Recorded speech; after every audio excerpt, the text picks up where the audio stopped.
नमस्कार दोस्तों, कैसे आप सब लोग। उम्मीद है आप सब अच्छे होंगे और अपनी तैयारी को बड़े बेहतरीन ढंग से कर रहे होंगे। आज हम आपके सामने लेकर आए हैं जो आपकी आने वाली परीक्षाएं हैं टीचर की, उन सभी के लिए जो है सीडीपी के टॉप 40 क्वेश्चन। सारे क्वेश्चन इंपॉर्टेंट हैं और इसी तरह के क्वेश्चन आपसे पूछे जाते हैं आपकी परीक्षाओं में।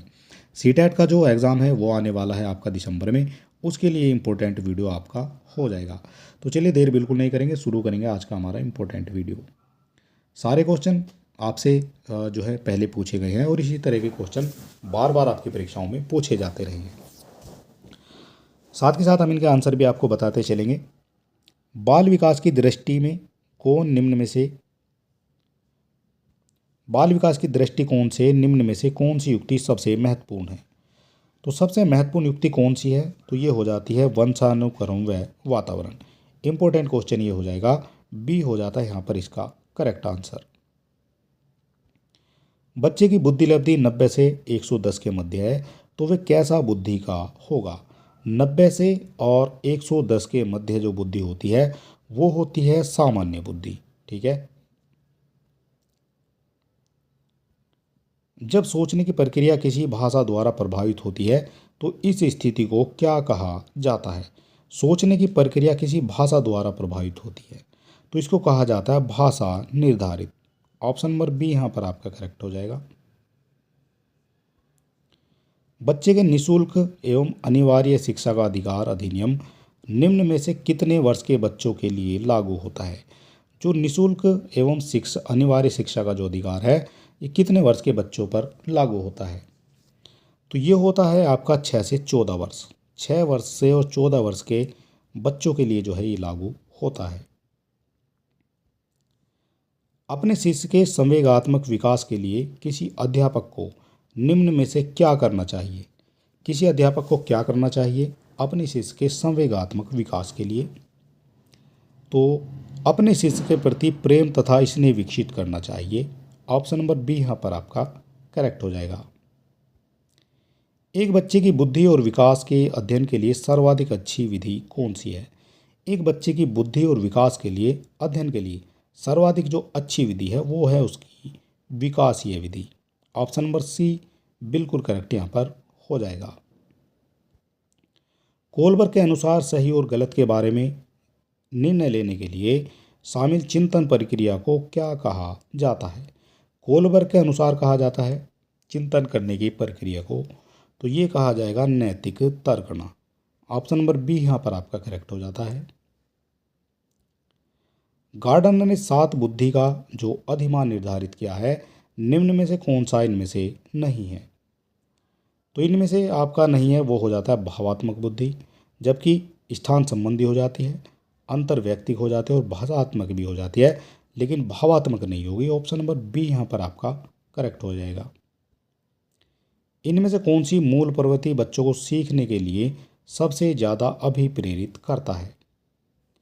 तो सबसे ज़्यादा जो सीखने के लिए अभिप्रेरित करता है वो होता है उनकी बच्चों के अंदर जो जिज्ञासा होती है।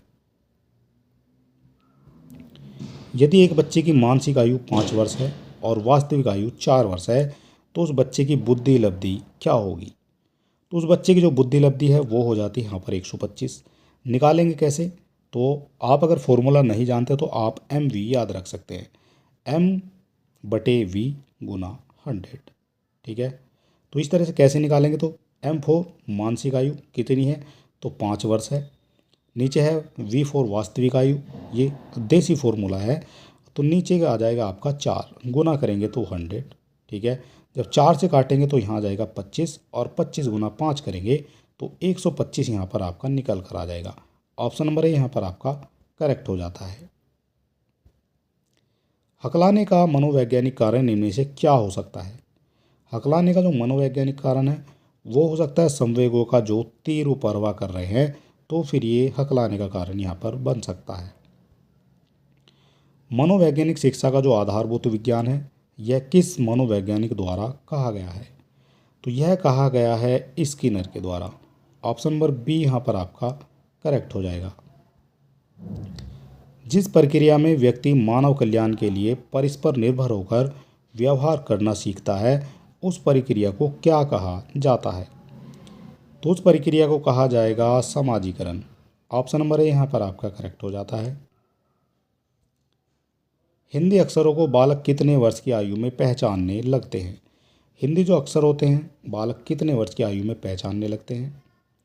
तो ये लगते हैं 5 वर्ष की आयु में पहचानने लगते हैं। विकास के किस आयाम के संबंध में मनोवैज्ञानिक पियाजे के विचार कोलबर्ग के विचार से मिलते हैं? तो ये मिलते हैं संज्ञानात्मक विकास के संबंध में। ठीक है, संज्ञानात्मक विकास के संबंध में जो मनोवैज्ञानिक पियाजे हो जाते हैं उनके विचार कोलबर्ग के विचारों से मिलते हैं। एलेक्सिया क्या है? जो एलेक्सिया है वो हो जाता है पढ़ने की अक्षमता। पढ़ने में जो अक्षमता होती है उसको एलेक्सिया कहा जाता है। इनमें से कौन सा विकास का सिद्धांत नहीं है? कौन सा हो जाएगा जो विकास का सिद्धांत यहाँ पर नहीं दिया गया है? तो ये हो जाएगा जो विशिष्ट से सामान्य अनुक्रियाओं की ओर बढ़ने का जो सिद्धांत है ये आपका विकास का सिद्धांत नहीं है। बाकी निश्चित प्रतिमान का सिद्धांत ये विकास का हो जाएगा। समन्वय का और निरंतरता का ये भी जो है विकास के हो जाते हैं। पियाजे की औपचारिक संक्रियात्मक अवस्था कितना वर्ष तक मानी जाती है? पियाजे की औपचारिक संक्रियात्मक अवस्था ये मानी जाती है आपकी 11 से 15 वर्ष तक। ठीक है, ये हो जाती है औपचारिक संक्रियात्मक अवस्था। विकास का मनोसामाजिक अवस्था दृष्टिकोण के जनक कौन है? मनोसामाजिक अवस्था दृष्टिकोण के जनक तो ये हो जाते हैं एरिक्सन। ऑप्शन नंबर डी यहाँ पर आपका करेक्ट हो जाएगा। गर्भ में बालक को विकसित होने में कितने दिन का समय लगता है? गर्भ में बालक को विकसित होने में तो ये लगते हैं आपके 280 दिन लगभग में। इनमें से वृद्धि एवं विकास का मुख्य सिद्धांत क्या है? वृद्धि और विकास का जो मुख्य सिद्धांत है वो हो जाता है वैयक्तिक अंतर का सिद्धांत। ऑप्शन नंबर सी यहाँ पर आपका करेक्ट हो जाएगा। निम्नलिखित में किस मनोवैज्ञानिक ने अपने 3 वर्षीय पुत्र का अध्ययन किया था?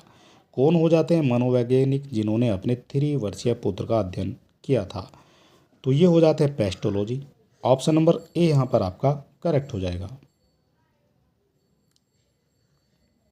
किशोरावस्था की अवधि कितने वर्ष के लिए होती है? जो किशोरावस्था की अवधि है वो कितने वर्ष के लिए होती है?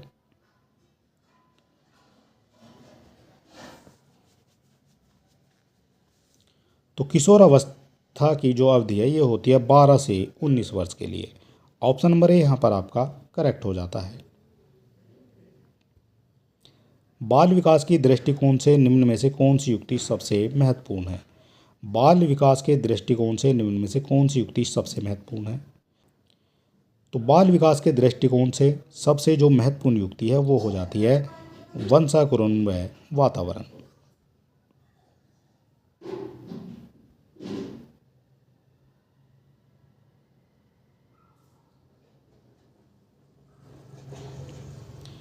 बच्चे की बुद्धि लब्धि 90 से 110 के मध्य है तो वह कैसा बालक होगा? तो वो हो जाता है आपका सामान्य। ये जो क्वेश्चन है वो रिपीट हो गया है। और चलिए दोस्तों, आज का जो हमारा वीडियो है वो समाप्त होता है। वीडियो आपको कैसा लगा ये आप हमें बता सकते हैं कमेंट बॉक्स में। और वीडियो आपको अच्छा लगता है तो आप हमारे चैनल को सब्सक्राइब अवश्य करें। तो चलिए दोस्तों, मिलते हैं नेक्स्ट वीडियो में। तब तक के लिए नमस्कार।